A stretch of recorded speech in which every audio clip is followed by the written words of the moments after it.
கர்த்தருடைய பரிசுத்த நாமத்திற்கு மகிமையும் புகழும் ஸ்தோத்திரமும் உண்டாவதாக. இந்த நல்ல நேரத்திலுமாக தேவனுடைய பாதுகாப்பு நம்மோடு இருக்கிறதற்காக கர்த்தரை நாம் ஸ்தோத்தரிப்போம். இந்த நாளில் இந்த செய்தியை கேட்பதற்காக நாம் தேவனிடத்திலே நாம் ஜெபித்து நம் ஆசீர்வாதத்தோடு இந்த நாள் செய்தியை நாம் பார்ப்போம். கண்களை மூடுவோம், நாம் ஜெபம் செய்வோம். எங்களை நேசிக்கும் எங்கள் நல்ல ஆண்டவரே, இந்த உலகத்தில் நீரே எங்களுடைய பாதுகாப்பும் எங்களுடைய கண்மலையும் எங்களுடைய கோட்டையும் எங்களுடைய அரணுமாக இருக்கிறீர். உம்மிடத்தில் நாங்கள் தங்கும் போதெல்லாம் எங்கள் மீது உம்முடைய கிருபை இருக்கிறது. ஆண்டவரே, இந்த நாளின் செய்தியை கேட்கிற பிள்ளைகளும் உம்மோடு நெருங்கி தங்குவதற்கு ஏதுவாக உம்முடைய பாதுகாப்பு அவர்கள் மேலே இருக்கும்படியாய் நாங்கள் ஜெபிக்கிறோம். உம்முடைய பரிசுத்த ஆவியானவரால் வழிநடத்தும் உம்முடைய வல்லமையினாலே எங்களை தொட்டருளும். இயேசுவின் நாமத்தினால் ஜெபிக்கிறோம் எங்கள் ஜெபங்கள் நல்ல தகப்பனே, ஆமேன். யோசுவாவின் திறமைகள். பழைய ஏற்பாட்டு காலத்தில் நாம் பார்க்கும்போது இந்த யோசுவாவின் காலங்களிலே 3 முக்கிய நிகழ்வுகள் நடந்திருக்கிறதை நாம் பார்க்கிறோம். குறிப்பாக எரிகோ மதிலை தேவ ஜனங்களோடு சேர்ந்து இந்த யோசுவா 7 நாட்கள் சுற்றி வந்த பிற்பாடு அந்த எரிகோ மதிலானது விழுந்தது என்று சொல்லி நாம் பார்க்கிறோம். இரண்டாவதாக யோர்தான் நதியை கடக்க செய்வதற்கும் தேவன் யோசுவாவை கொண்டு இஸ்ரவேலர்களை வழிநடத்தினார் என்று சொல்லி நாம் பார்க்கிறோம். மூன்றாவதாக ஒரு காலகட்டங்களிலே நாம் பார்க்கும்போது இந்த யோசுவாவின் காலத்திலே அந்த சூரியனும் சந்திரனும் பரலோக தேவன் மூலமாக அது நிலை நிற்க செய்யப்பட்டது என்று நாம் பார்க்கிறோம். இத்தனை ஆச்சரியமான அனுபவங்கள் நடந்தது இந்த யோசுவா இஸ்ரவேலர்களை வழிநடத்தின காலங்களிலே.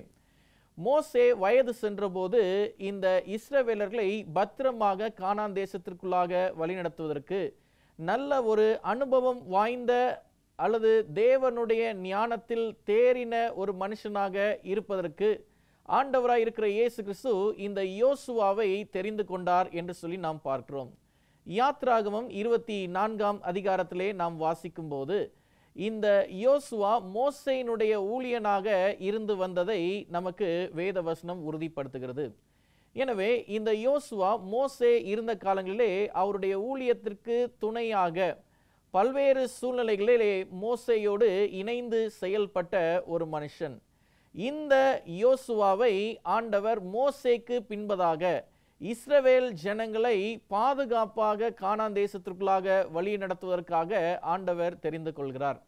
இந்த யோசுவாவை குறித்து நாம் பார்க்கும்போது இந்த யோசுவாவினிடத்திலே நாம் பார்க்கக்கூடிய ஒரு சிறப்பம்சம் என்ன என்று சொல்லி நாம் பார்க்கும்போது இந்த யோசுவா ஒரு நல்ல தலைவன், நல்ல வழிநடத்தும் தலைவனாக இருந்திருக்கிறதை நாம் பார்க்கிறோம். இந்த யோசுவாவோடு கர்த்தர் இருப்பதற்கான சில நம்பிக்கைகளை ஆண்டவராயிருக்கிற இயேசு கிறிஸ்து யோசுவாவோடே அவர் செய்து கொண்டார் என்று சொல்லி நாம் பார்க்கிறோம். யோசுவாவின் புத்தகம் 24ஆம் அதிகாரம் 29ஆம் வசனம் தொடங்கி 31ஆம் வசனம் வரைக்கும் நாம் பார்க்கும்போது வேதம் சொல்லியிருக்கிறது, இந்த காரியங்கள் நடந்த பின்பு நூனின் குமாரனாகிய யோசுவா என்னும் கர்த்தருடைய ஊழியக்காரன் 110 வயதுள்ளவனாய் மரணம் அடைந்தான். அவன் எப்ராயிமின் மலை தேசத்தில் காயாஸ் மலைக்கு வடக்கே இருக்கிற திம்னாத் சேரா என்னும் அவனுடைய சுதந்திரத்தின் எல்லைக்குள்ளே அடக்கம் பண்ணினார்கள். யோசுவா உயிரோடு இருந்த சகல நாட்களிலும் கர்த்தர் இஸ்ரவேலுக்கு செய்த அவருடைய கிரியைகள் யாவையும் அறிந்து யோசுவாவுக்கு பின்பு வெறுகு நாட்கள் உயிரோடு இருந்த மூப்பருடைய சகல நாட்களிலும் இஸ்ரவேலர் கர்த்தரை சேவித்தார்கள் என்று நாம் பார்க்கிறோம். எனவே யோசுவா உயிரோடு இருந்த நாட்களில் பரலோகத்தின் தேவனுடைய கிரியைகளை மிகுதியாக கண்டார். எனவே அந்த தேவனுடைய கிரியைகள் தான் இந்த இஸ்ரவேல் ஜனங்களுடைய பாதுகாப்பாக இருக்கிறது. இந்த நாளின் செய்தியை கேட்கக்கூடிய விசுவாச பிள்ளைகள், உங்களுடைய வீடுகளிலே உங்களுடைய குடும்பங்களிலே யோசுவாக்கள் இருக்கிறார்களா? உங்களுடைய இல்லத்தின் மீதும் உங்களுடைய குடும்பத்தின் மீதும் இஸ்ரவேல் ஜனங்கள் கானான் தேசத்திற்குள்ளாக வழிநடத்தப்பட்டது போல உங்களுடைய குடும்பங்கள் உங்கள் வீட்டில் இருக்கிற பிள்ளைகளாலே வழிநடத்தப்படுகிறதா? இந்த யோசுவாவின் வாழ்க்கையை பார்க்கும் போதும் இந்த யோசுவாவின் சில பண்பு நலன்களில் நாம் இங்கே ஆராய்ச்சி செய்து நாம் பார்க்கும் போதும் இந்த இஸ்ரவேலர்களுடைய வழிநடத்துதலுக்காக அர்ப்பணிப்பு மிக்க ஊழியத்தை செய்தவனாக இருந்தவன் இந்த யோசுவா என்று சொல்லி நாம் பார்க்கிறோம். யோசுவாவின் புத்தகம் 1ஆம் அதிகாரத்தை நாம் வாசிப்போம். 9ஆம் வசனத்திலிருந்து நாம் ஒரு வசனத்தை வாசிப்போம். யோசுவா 1:9, நான் உனக்கு கட்டளையிடவில்லையா? பலன் கொண்டு திடமனதாயிரு, திகையாதே, கலங்காதே, நீ போகும் இடமெல்லாம் உன் தேவனாகிய கர்த்தர் உன்னோடே இருக்கிறார் என்றார் என்று நாம் பரிசுத்த வேதத்திலே நாம் பார்க்கிறோம். எனவே இஸ்ரவேல் ஜனங்களை வழிநடத்துவதற்காக யோசுவாவை தெரிந்து கொண்ட போது இந்த யோசுவா அந்த அழைப்பை ஏற்பதற்கு சில காரணங்களை சொல்லி அதை தாமதிக்கலாம் என்று சொல்லி முயற்சி செய்திருந்தாலும் இந்த யோசுவாவை பரலோகத்தின் தேவன் தைரியப்படுத்தி இந்த ஊழியத்திற்காக அழைக்கிறார். எனவே இந்த நாளிலே இன்றைக்கு நாம் பார்க்கிற பாடத்தில் இன்றைக்கு நீங்களும் நானும் பரலோகத்தின் தேவனாலே பாதுகாப்பாக இருக்க வேண்டுமா என்று சொல்லி நாம் பார்க்கும்போது முதலில் ஆண்டவருடைய வார்த்தையினாலே நாம் தைரியம் கொள்கிறவர்களாக இருக்க வேண்டும். அடுத்து நாம் பார்ப்பது இந்த யோசுவாவினிடத்திலிருந்து நாம் கற்றுக்கொள்ளக்கூடிய முதலாவது பாடம் என்னன்னு சொல்லலாம் பார்க்கும்போது யோசுவா மிகவும் தாழ்மையான குணம் படைத்தவனாக இருக்கிறான். வாசிப்போம். யோசுவாவின் புத்தகம் 3ஆம் அதிகாரம் 7வது வசனத்தை நாம் பார்ப்போம். வேதம் சொல்லியிருக்கிறது, கர்த்தர் யோசுவாவை நோக்கி, நான் மோசேயோட இருந்தது போல உன்னோடும் இருக்கிறேன் என்பதை இஸ்ரவேல் எல்லாரும் அறியும்படிக்கு இன்று அவர் கண்களுக்கு முன்பாக உன்னை மேன்மைப்படுத்துவேன் என்று சொல்லி நாம் பார்க்கிறோம். எனவே தேவனாகிய கர்த்தர் இந்த யோசுவாவை ஜனங்களுக்கு முன்பதாக அவர் மேன்மைப்படுத்துகிறவராக இருக்கிறார். எதற்காக என்று சொல்லி நாம் பார்க்கும்போது மோசேயோட கர்த்தராகிய ஆண்டவர் நெருக்கமாய் இருந்தது போல யோசுவாவோடும் அவர் இருக்கிறார் என்பதை ஜனங்களுக்கு வெளிப்படுத்தும்படியாக. எனவே இந்த நோக்கத்திற்காக அழைக்கப்பட்ட யோசுவா இந்த அழைப்பை முற்றிலுமாக ஏற்றுக்கொள்வதற்கும் தன்னுடைய எண்ணத்திலே அவர் தீர்மானம் பண்ணி கொண்டார். யோசுவா 4ஆம் அதிகாரம் 14ஆம் வசனத்திலே நாம் பார்க்கும்போது, அந்நாளிலே கர்த்தர் யோசுவாவை சகல இஸ்ரவேலரின் கண்களுக்கு முன்பாகவும் மேன்மைப்படுத்தினார். அவர்கள் மோசேக்கு பயந்திருந்தது போல அவனுக்கும் அவன் உயிரோடு இருந்த நாளெல்லாம் பயந்திருந்தார்கள் என்று நாம் பார்க்கிறோம். எனவே மோசேக்கு எந்த அளவுக்கு ஜனங்கள் ஒத்துழைப்பு கொடுத்தார்களோ, எந்த அளவுக்கு ஜனங்கள் மோசேக்கு கீழ்ப்படிந்திருந்தார்களோ அந்த அளவுக்கு யோசுவாவுக்கும் ஜனங்கள் கீழ்ப்படிந்து இருந்தார்கள். காரணம், தேவன் அந்த யோசுவாவை மேன்மைப்படுத்தினவராக இருக்கிறார். எனவே இன்றைக்கு இந்த உலகத்தில் நாம் பார்க்கும்போது இந்த யோசுவாவினுடைய அனுபவம் நம்ம கற்றுக் கொடுப்பது என்னன்னு சொன்னா பார்க்கும்போது இந்த உலகத்திலே தேவனாகிய கர்த்தர் அழைத்த அழைப்பிற்கு சேவை செய்யும்படியாக தன்னை ஒப்பு கொடுத்தான் என்று சொல்லி நாம் பார்க்கிறோம். எனவே இந்த உலகத்திலும் நீங்களும் நானும் பாதுகாப்பாய் இருக்க வேண்டுமா என்று சொல்லலாம் பார்க்கும்போது அவருடைய அழைப்பிற்கு நாம் கீழ்ப்படிந்து அந்த அழைப்பின் நிமித்தமாக சேவை செய்யக்கூடிய பக்குவத்தை நாம் கொண்டிருக்கிறவர்களாக இருக்க வேண்டும். எனவே இந்த யோசுவாவின் அனுபவத்திலே நாம் பார்க்கும்போது யோசுவா தேவனுக்கு மிகவும் நம்பிக்கை கொள்கிறவனாகவும் தேவனிடத்திலே மிகவும் விசுவாசம் கொள்கிறவனாகவும் இருக்கிறார். யோசுவானிடத்திலே இந்த அனுபவங்களை பார்க்கும்போது தன்னை தாழ்மைப்படுத்தினவன் தேவனால் மேன்மைப்படுத்தப்பட்டான் ஒன்று. இரண்டாவதாக யோசுவா விசுவாசம் கொண்டவனும் தேவனில் நம்பிக்கை கொண்டவனாகவும் யோசுவா இருக்கிறார் என்று சொல்லி நாம் பார்க்கிறோம். யோசுவாவின் புத்தகம் 13ஆம் அதிகாரத்தில் 25ஆம் வசனத்தை நாம் பார்ப்போம். வேதம் சொல்லிருக்கிறது, யாசேரும் கீலேயாத்தின் சகல பட்டணங்களும் ரபாவுக்கு எதிரே இருக்கிற அரோவேர் மட்டுமுள்ள அம்மோன் புத்திரரின் பாதி தேசமும் எஸ்போன் துவங்கி ராமாத் மிஸ்பை மட்டும் பெத்தோனின் வரைக்கும் இருக்கிறதும் மகனாயும் துவங்கி தெபீரின் எல்லை மட்டும் இருக்கிறது. சரி, அடுத்த வசனம் 27ஆம் வசனம், எஸ்போனின் ராஜாவாகிய சீகோனுடைய ராஜ்யத்தின் மற்ற பங்காகிய பள்ளத்தாக்கில் இருக்கிற பென்னிரமாவும் சுக்கோத்தும் சாப்போனும் யோர்தான் மட்டும் இருக்கிறதும் கிழக்கே யோர்தானில் கரையோரமாய் கின்னேரேட் கடலில் கடையாந்திரம் மட்டும் இருக்கிறதும் அவர்களுடைய எல்லைகளாயிற்று என்று சொல்லி நாம் பார்க்கிறோம். எனவே இந்த யோசுவா யார் என்று சொல்லலாம் பார்க்கும்போது இந்த மோசேயாலே கானான் தேசத்தை வேவு பார்க்கும்படியாக அனுப்பி வைக்கப்பட்ட 12 பேரில் இவரும் ஒருவர். இந்த 12 பேரிலே இவரும் ஒருவராக கடந்து சென்று அந்த கானான் தேசத்தினுடைய எல்லைகளையும் அந்த கானான் தேசத்தினுடைய தோற்றங்களையும் எல்லாத்தையும் பார்த்து வந்து அதனுடைய தகவல்களை துல்லியமாக மோசேயினிடத்திலே சொன்ன ஒரு மனுஷர் இந்த யோசுவா என்று சொல்லி நாம் பார்க்கிறோம். இந்த யோசுவா தேவனிடத்திலே மிகவும் விசுவாசம் கொண்டிருந்தபடியினாலே மற்ற ஜனங்களைப் போல உலகளாவிய நெருக்கடிகளை குறித்தே பேசாமல் தேவன் காண்பித்ததை அப்படியே வெளிப்படுத்தினவனாக இருக்கிறான்.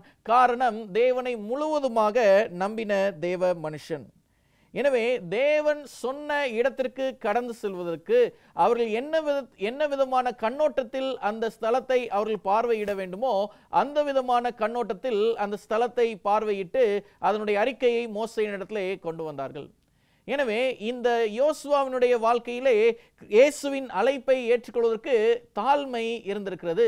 இந்த யோசுவாவினுடைய வாழ்க்கையிலே இயேசு காண்பித்த அந்த இடத்திற்கு போவதற்கு முழு விசுவாசமும் நம்பிக்கையும் இருந்திருக்கிறது. இதனாலே இந்த யோசுவா அந்த கானான் தேசத்திற்குள்ளாக இஸ்ரவேல் ஜனங்களை வெற்றியாய் வழிநடத்தினான் என்று சொல்லி நாம் பார்க்கிறோம். எனவே வேதம் இன்னொரு புறத்தில் சொல்லியிருக்கிறது. எபிரேயர் 11ஆம் அதிகாரம் 30ஆம் வசனத்திலே நாம் பார்க்கும்போது, விசுவாசத்தினாலே எரிகோ பட்டணத்தின் மதில்கள் 7 நாள் சுத்தி வரப்பட்டு விழுந்தது என்று சொல்லி நாம் பார்க்கிறோம். எனவே யோசுவா கொண்டிருந்த விசுவாசமே இந்த உலகத்தில் ஜெயிக்கிற ஒரு விசுவாசம். யோசுவா கொண்டிருந்த விசுவாசமே இந்த இஸ்ரவேல் ஜனங்களை பாதுகாப்பாக இந்த கானான் தேசத்திற்குள்ளாக வழிநடத்தின ஒன்றாக இருக்கிறது. எனவே யோசுவாவின் விசுவாசத்தினாலே இந்த உலகத்தில் அவர் பல்வேறு தடைகளை கடந்து சென்றவனாக இருக்கிறான். எனவே இன்றைக்கு உங்களுடைய வாழ்க்கையிலும் பல்வேறு தடைகள் இருக்கலாம், பல்வேறு ஏமாற்றங்கள் இருக்கலாம், பல்வேறு எதிர்ப்புகள் இருக்கலாம். இவை எல்லாவற்றையும் கடந்து செல்வதற்கு நம்முடைய வாழ்க்கையிலே இயேசுவின் மீதே என்ன விதமான விசுவாசத்தை உடையவர்களாக நாம் இருக்கிறோம். எனவே தேவனாகிய கர்த்தர் உங்களையும் என்னையும் ஜீவனோடு வைத்திருக்கிற நாட்களிலே நாம் நினைத்து பார்க்க வேண்டிய ஒன்று என்னன்னு சொல்லலாம் பார்க்கும்போது, இந்த உலகத்தில் உங்களுக்கு எதிர்மறையாக இருக்கக்கூடிய சூழ்நிலைகள் எல்லாமே தற்காலிகமானவைகளே. இவைகள் எதுவும் நிரந்தரமாக இருக்க போவது அல்ல. எனவே தற்காலிகமாக இருக்கக்கூடிய இந்த எதிர்மறையான சூழ்நிலைகள் உங்களை ஒருபோதும் பரலோக ராஜ்யத்திலிருந்து பிரிக்காதபடிக்கு நாம் இருக்க வேண்டும் என்று சொன்னால் தேவனுடைய செட்டைகளின் கீழாக நம்மை மறைத்துக் கொள்கிறவர்களாக இருக்க வேண்டும். அவரை முழுவதுமாக நாம் நம்ப வேண்டும். அந்த முழு நம்பிக்கையே உங்களுடைய வாழ்க்கையில் நீங்கள் பெறக்கூடிய வெற்றிக்கான அறிகுறியாக இருக்கிறது. இந்த உலகத்தில் ஜெயிக்க விரும்புகிற நீங்களும் நானும் பரலோகத்தின் தேவன் அழைத்திருக்கிற அழைப்புக்கு இன்றைக்கு நாம் காட்ட வேண்டியது இந்த யோசுவாவின் விசுவாசத்தை உடையவர்களாக இருக்க வேண்டும். மூன்றாவதாக நாம் பார்ப்பது, இந்த யோசுவா தேவனுடைய வார்த்தையின் மீது அதிக பற்றுதலை கொண்டவனாக இருக்கிறான். யோசுவா 1ஆம் அதிகாரம் 7வது வசனத்தை நாம் பார்க்கும்போது வேதம் சொல்லுகிறது, என் தாசனாகிய மோசே உனக்கு கற்பித்த நியாயப்பிரமாணத்தின்படி எல்லாம் செய்ய கவனமாய் இருக்க மாத்திரம் மிகவும் பலன் கொண்டு திடமனதாயிரு. நீ போகும் இடமெல்லாம் புத்திமானாய் நடந்து கொள்ளும்படிக்கு அதை விட்டு வலதுபுறமும் இடதுபுறமும் விலகாதிருப்பாயாக என்று சொல்ல பார்க்கும். தேவனாகிய கர்த்தர் இந்த யோசுவாவுக்கு கட்டளை. எனவே மோசே கற்பித்த நியாயப்பிரமாணத்தின்படி எல்லாம் உறுதியாய் இருந்து கிரியைகளை நடப்பிக்க வேண்டியவன் இந்த யோசுவா. இந்த யோசுவாவின் காலத்திலே இஸ்ரவேல் ஜனங்கள் மீது எந்த தீங்கும் வரக்கூடாது என்று சொன்னால், எந்த சேனைகளும் இந்த இஸ்ரவேல் ஜனங்களை வீழ்த்தக்கூடாது என்று சொன்னால், இந்த நியாயப்பிரமாண புஸ்தகமானது இஸ்ரவேல் ஜனங்கள் மத்தியிலே அது பிரசித்திப்பட வேண்டும். இன்னும் அவர்கள் அதிகமாய் அதை தியானித்து இருக்க வேண்டும். எனவே இதன்படி இஸ்ரவேல் ஜனங்களை வழிநடத்துவதற்கு இந்த யோசுவா அவர் பலன் கொண்டு திடமனதாய் இருந்து அவர் போகின்ற இடங்கள் எல்லாம் புத்திமானாய் நடந்து கொள்வதற்கு ஏற்ற விதத்திலே அதை விட்டு விலகாது இருக்கக்கூடிய அளவிற்கு அந்த வார்த்தையிலே உறுதியாக இருந்தார். தேவ ஜனமே, வேதம் சொல்லிக்கிறது பாருங்க. அடுத்த 8வது வசனத்துல யோசுவா 1:8, இந்த நியாயப்பிரமாண புஸ்தகம் உன் வாயை விட்டு பிரியாதிருப்பதாக, இதில் எழுதியிருக்கிறவைகளின்படி எல்லாம் நீ செய்ய கவனமாய் இருக்கும்படிக்கு இரவும் பகலும் அதை தியானித்துக் கொண்டிருப்பாயாக.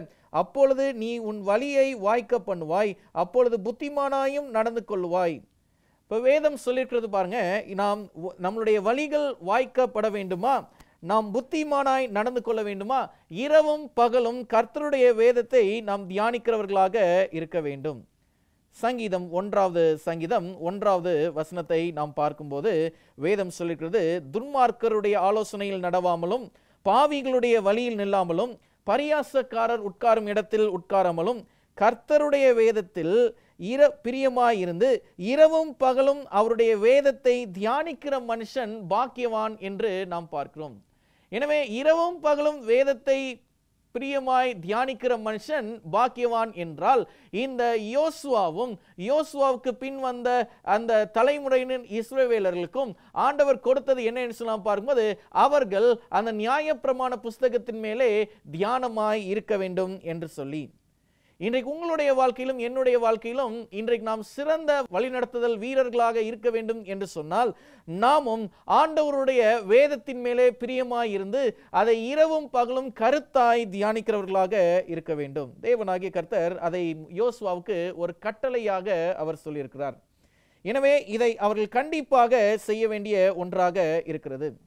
இந்த யோசுவா ஒரு ஜெப வீரனாக இருக்கிறார். யோசுவாவின் புத்தகம் 7வது அதிகாரம் 6வது வசனத்தை நாம் பார்ப்போம். பரிசுத்த வேதம் நமக்கு சொல்லியிருக்கிறது. யோசுவா 7வது அதிகாரம் 6வது வசனம். அப்பொழுது யோசுவா தன் வஸ்திரங்களை கிழித்து கொண்டு அவனும் இஸ்ரவேலின் மூப்பரும் சாயங்காலம் மட்டும் கர்த்தரின் பெட்டிக்கு முன்பாக தரையிலே முகங்குப்புற விழுந்து தங்கள் தலைகளின் மேல் புழுதியை போட்டுக்கொண்டு கிடந்தார்கள். 7வது வசனத்தை பார்ப்போம். யோசுவா, கர்த்தராகிய ஆண்டவரே, எங்களை அழிக்கும்படிக்கு எமோரியர் கைகளில் ஒப்பு கொடுப்பதற்காகவா தேவரீர் இந்த ஜனத்தை யோர்தானை கடக்க பண்ணினீர்? நாங்கள் யோர்தானுக்கு அப்புறத்தில் மன திருப்தியாக இருந்து விடுவோமானால் நலமாய் இருக்கும். எனவே ஒரு சூழ்நிலை கீழாக இந்த இஸ்ரவேல் ஜனங்களுக்கு ஒரு தீமை வரும்போது இந்த யோசுவா இந்த இஸ்ரவேல் ஜனங்களுடைய அந்த மீட்பிற்காக ஜெபிக்கிறாரு. அவர் ஜெபத்திற்கு தன்னை முழுவதுமாக தாழ்த்தி அவர் ஜெபம் பண்ணினான் என்று சொல்லி நாம் பார்க்கிறோம். எனவே அந்த ஜெபத்திற்கு பிற்பாடு இஸ்ரவேல் ஜனங்களுக்கு ஆண்டவர் ஏற்ற ஒரு சுதந்திரத்தை கொடுத்து அவர்களை வழிநடத்தினார். எனவே 9ஆம் வசனத்திலையும் 10வது வசனத்தை நாம் பார்ப்போம். வேதம் சொல்லுகிறது, அப்பொழுது கர்த்தர் யோசுவாவை நோக்கி, எழுந்திரு, நீ இப்படி முகங்குப்புற விழுந்து கிடக்கிறது என்ன? நீ ஏன் இப்படி விழுந்து கிடக்கிற என்று சொல்லி தேவனாகிய கர்த்தர் இந்த யோசுவாவின் இடத்துல அவர் கேட்டு இந்த யோசுவாவுக்கு அவர் கொடுக்க வேண்டிய பதிலை கொடுத்து அனுப்பினார். தேவ ஜனமே, உங்களுடைய வாழ்க்கையிலும் என்னுடைய வாழ்க்கையிலும் ஒருவேளை இந்த இஸ்ரவேல் ஜனங்கள் ஆயி பட்டணத்தின் வீரர்களாலே ஒரு முறை அவர்கள் தோற்கடிக்கவும் பட்டார்கள். எனவே இன்றைக்கு நம்மளுடைய வாழ்க்கையிலும் பார்க்கும்போது நம்மை எதிர்த்து ஏதோ ஒரு சேனை கூட்டம் இருக்கிறது. அது தொடர்ந்து ஒருவேளை ஒரு முறையோ 2 முறையோ நம்மை எதிர்த்து அவர்கள் ஜெயித்திருக்கிறார்கள் என்று சொன்னால், இந்த யோசுவாவினுடைய வாழ்க்கை நம்ம கற்றுக் கொடுக்கக்கூடிய பாடம் என்னன்னு சொல்லலாம் பார்க்கும்போது, யோசுவாவை போல தாழ்மைப்படுத்தி ஜெபியுங்கள். யோசுவாவை போல கர்த்தருடைய பிரசன்னத்தை ஜெபத்திலே உங்கள் பக்கமாக நீங்கள் ஈர்த்து கொள்ளுங்கள். எனவே உங்களுடைய ஜெபமே ஆண்டவரை உங்கள் பக்கமாக நெருங்க சேருகிற ஒன்றாக இருக்கிறது. கடைசியாக நாம் பார்ப்பது, யோசுவா தேவனை தன்னுடைய வாழ்க்கையின் பிரதானமாக வைத்திருந்தான் என்று சொல்லி நாம் பார்க்கிறோம்.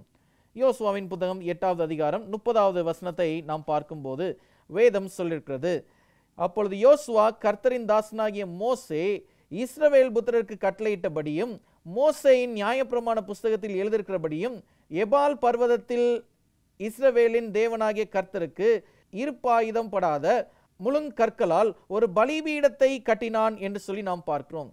எனவே இரும்பு ஆயுதங்கள் படாத ஒரு பலிபீடத்தை இந்த யோசுவா தேவனுக்கென்று கட்டினான். எனவே யோசுவா தேவனுக்கென்று ஒரு சர்வாங்க தகன பலியை செலுத்தி சமாதான பலிகளையும் செலுத்தக்கூடிய அளவிற்கு தன்னுடைய இருதயத்தில் தன்னை பக்குவப்படுத்தினவனாக இருந்தான். எனவே இஸ்ரவேல் ஜனங்கள் எல்லாம் இதை கண்டார்கள். இதை கண்டபோது இஸ்ரவேல் ஜனங்களை ஆசீர்வதிக்கும்படியாக கர்த்தரின் தாசனாகிய மோசே முதலில் கட்டளையிட்டிருந்தபடியே இஸ்ரவேல் ஜனங்களுடைய ஆசீர்வாதமும் அவர்களை பின்தொடர்ந்ததாக இருக்கிறது. எனவே வேதம் சொல்லிட்டு பாருங்க 33ஆம் வசனத்துல, யோசுவா 8ஆம் அதிகாரம் 33ஆம் வசனம், இஸ்ரவேல் ஜனங்களை ஆசீர்வதிக்கும்படி கர்த்தரின் தாசனாகிய மோசே முதலில் கட்டளையிட்டிருந்தபடியே இஸ்ரவேலர் எல்லாரும் அவருடைய மூப்பரும் அதிபதிகளும் நியாயாதிபதிகளும் அந்நியர்களும் இஸ்ரவேலில் பிறந்தவர்களும் கர்த்தருடைய உடன்படிக்கை பெட்டியை சுமக்கிற லேவியரான ஆசாரியருக்கு முன்பாக பெட்டிக்கு இருபுறத்திலும் பாதி பேர் கெரிசிம் மலைக்கும் எதிர்புறமாகவும் பாதி பேர் ஏபால் மலைக்கு எதிர்புறமாகவும் நின்றார்கள். அதற்கு பின்பு அவர்கள் நியாயப்பிரமாண புஸ்தகத்தில் எழுதியிருக்கிறபடி நியாயப்பிரமாணத்தில் சொல்லிய ஆசீர்வாதமும் சாபமுமாகிய சகல வார்த்தையும் வாசித்தார்கள் என்று சொல்லி நாம் பார்க்கிறோம். நியாயப்பிரமாணத்தின் புத்தகத்தை வாசித்தார்கள். அதை கீழ்ப்படிந்தால் என்ன விதமான ஆசீர்வாதம், அதை கீழ்ப்படியாமல் அதற்கு துணிகரமாக எதிர்த்து நிற்பார்கள் என்று சொன்னால் என்ன விதமான சாபம் என்பதையும் அவர்கள் வாசித்தார்கள். இதெல்லாம் வாசிப்பதற்கான காரணம் என்ன என்று சொல்ல பாரும்போது, யோசுவா தேவனுக்கென்று பிரதான ஸ்தலத்தை கொடுத்தவராக இருக்கிறார். எல்லாவற்றிற்கும் மேலாக இந்த யோசுவாவை குறித்து நாம் பார்க்கும்போது நமக்கு ஞாபகத்துக்கு வருவது ஒரு வசனம். யோசுவா 24ஆம் அதிகாரம் 15ஆம் வசனம் நமக்கு சொல்லிருக்கிறது, கர்த்தரை சேவிக்கிறது உங்கள் பார்வைக்கு ஆகாததாய் கண்டால் பின்ன யாரை சேவிப்பீர்கள்? அந்த வசனத்தினுடைய கடைசி பகுதியிலே சொல்லியிருக்கிறார் யோசுவா, நானும் என் வீட்டாருமோ வென்றால் கர்த்தரையே சேவிப்போம் என்றான் என்று நாம் பரிசுத்த வேதத்திலே நாம் பார்க்கிறோம். அதுக்கு மறுமுத்திரவாக ஜனங்கள் கொடுக்கக்கூடிய பதில் என்னன்னு சொல்ல பாருங்க. 24ஆம் அதிகாரம் 16ஆம் வசனத்தை நாம் பார்ப்போம். அப்பொழுது ஜனங்கள் பிரதியுத்தரமாக, வேறே தேவர்களை சேவிக்கும்படி கர்த்தரை விட்டு விலகுகிற காரியம் எங்களுக்கு தூரமாய் இருப்பதாக என்று சொல்லி ஜனங்களுடைய வார்த்தையை நாம் பார்க்கிறோம். எனவே யோசுவாவினுடைய வாழ்க்கை இஸ்ரவேல் ஜனங்களுடைய பாவ வாழ்க்கையிலிருந்து மீட்டெடுத்த ஒரு வாழ்க்கை. யோசுவாவினுடைய வாழ்க்கை இஸ்ரவேல் ஜனங்களை ஆபத்தில் இருந்து பாதுகாத்த ஒரு வாழ்க்கை. யோசுவாவின் வாழ்க்கை இஸ்ரவேல் ஜனங்களுக்கு பரலோகத்தின் நம்பிக்கையை கொடுத்த ஒரு வாழ்க்கை. இன்றைக்கு இந்த செய்தியை கேட்கக்கூடிய விசுவாச பிள்ளைகளே, உங்களுடைய வாழ்க்கை உங்கள் குடும்பத்திற்கு என்ன விதமான வாழ்க்கையாக இருக்கிறது? உங்களுடைய வாழ்க்கை நீங்கள் பெற்றிருக்கிற இந்த சத்தியத்திற்கு என்ன விதமான வாழ்க்கையாக இருக்கிறது? உங்களுடைய வாழ்க்கை உங்கள் குடும்பத்தை சரியாக பாதுகாக்கிறதா?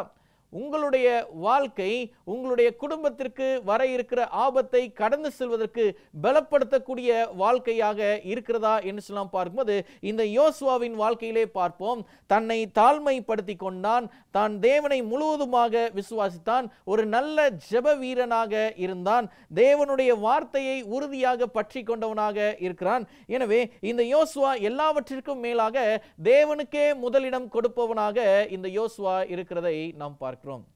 யோசுவா ஒரு வெற்றி சிறந்த வீரன். மோசேக்கு பின்பதாக இந்த இஸ்ரவேல் ஜனங்களுடைய அவலங்களை எல்லாவற்றையும் நன்கு அறிந்த ஒரு மனுஷனாக இருந்தாலும், இந்த இஸ்ரவேல் ஜனங்களை கானான் தேசத்திற்குள்ளாக குடியேற செய்து அந்த யோசுவா உயிரோடு இருந்த நாட்கள் எல்லாம் இந்த இஸ்ரவேல் ஜனங்களை தீமை செய்ய விடாதபடிக்கும் அவருடைய வாழ்க்கையானது கட்டுப்பாடோடு இருந்திருக்கிறதை நாம் பார்க்கிறோம். எனவே வேதம் சொல்லியிருக்கிறது பாருங்க, இந்த யோசுவா 24ஆம் அதிகாரம் 31ஆம் வசனத்தை நாம் பார்க்கும்போது, யோசுவா உயிரோடு இருந்த சகல நாட்களிலும் கர்த்தர் இஸ்ரவேலுக்கு செய்த அவருடைய கிரியைகள் யாவையும் அறிந்து, யோசுவாவுக்கு பின்பு வெகு நாள் உயிரோடு இருந்த மூப்பருடைய சகல நாட்டிலும் இஸ்ரவேலர்கள் கர்த்தரை சேவித்தார்கள் என்று சொல்லி பார்க்கிறோம். எனவே இந்த ஒரு மனுஷனுடைய வாழ்க்கையினாலே நிறைய இஸ்ரவேல் ஜனங்களும் மூப்பர்களும் அவர்கள் தொடப்பட்டு கர்த்தரை சேவிக்கும் பயபக்தியான வாழ்க்கையை வாழ்ந்தார்கள். அப்படி என்றால் இந்த இஸ்ரவேலர்கள் மேலே வந்த தீமைகள் எல்லாமே தகர்த்து எரியப்பட்டது. தேவ ஜனமே, இன்னைக்கு உங்களுடைய வாழ்க்கையிலும் என்னுடைய வாழ்க்கையிலும் பரலோகத்தின் தேவன் உங்களுக்கும் எனக்கும் கொடுத்திருக்கிற நம்பிக்கையின் பேரிலே இன்றைக்கு அவரிடத்திலே நம்மை ஒப்புக் கொடுப்பதற்காக நாம் காத்திருக்கிறோம். இந்த யோசுவாவின் குணலட்சணங்களை நம்முடைய வாழ்க்கையிலே நாம் கடைபிடிப்போம். இந்த யோசுவாவின் குணலட்சணங்களை நம்முடைய குடும்பத்திற்கு நாம் பிரதிபலிப்போம். இந்த யோசுவாவின் குணலட்சணத்தை பயின்றிருக்கிற நீங்களும் நானும் இன்றைக்கு நம்மளுடைய குடும்பங்கள் பாதுகாக்கப்படுவதற்காக நாம் ஒரு யோசுவாவாக மாறுவோம். பரலோகத்தின் தேவனையே நாம் நெருங்கி சேர்வோம். கர்த்தர் உங்கள் யாவரையும் ஆசீர்வதிப்பாராக. நாம் யாரும் கண்களை மூடி நாம் ஜெபம் செய்வோம். இரக்கத்தில் ஐஸ்வர்யமுள்ள எங்கள் பரம தகப்பனே, உம்முடைய கிருபை மேலானது. நீர் எங்களை பாதுகாக்கிறவர், எங்களுக்கு நன்மையும் கிருபையும் கொடுத்து எங்களை ஆசீர்வதிக்கிறவர். உம்முடைய பிரசன்னம் எங்களுக்கு போதுமானதாக இருக்கிறது. உம்முடைய கிருபை எங்களுக்கு போதும். தேவனே, இந்த நாளிலும் நாங்கள் படித்திருக்கிற இந்த பாடத்தின் போல இந்த யோசுவா எப்படி ஒரு நல்ல சிறந்த வீரனாக இருந்தான் என்று சொல்லி நாங்கள் பார்த்தோமே, அதை போலவே இந்த நாளின் செய்தியை கேட்ட ஒவ்வொரு பிள்ளைகளும் வெற்றியடையும் வீரர்களாக இருப்பதற்கு தன்னை தாழ்மைப்படுத்தவும், தேவனை விசுவாசிக்கவும், ஆண்டவருடைய வார்த்தையிலே தியானமாயிருக்கவும், ஜெபத்திற்கு உறுதியாய் இருக்கவும், பரலோகத்தின் தேவனுக்கே பிரதான இடங்களை கொடுக்கவும், அவர்கள் தேவனை ருசித்து பார்த்து பரலோகத்தின் தேவனை மகிமையை பார்க்கட்டும். இயேசுவின் நாமத்தினால் ஜெபிக்கிறோம் எங்கள் ஜெபங்கள் நல்ல தகப்பனே, ஆமென்.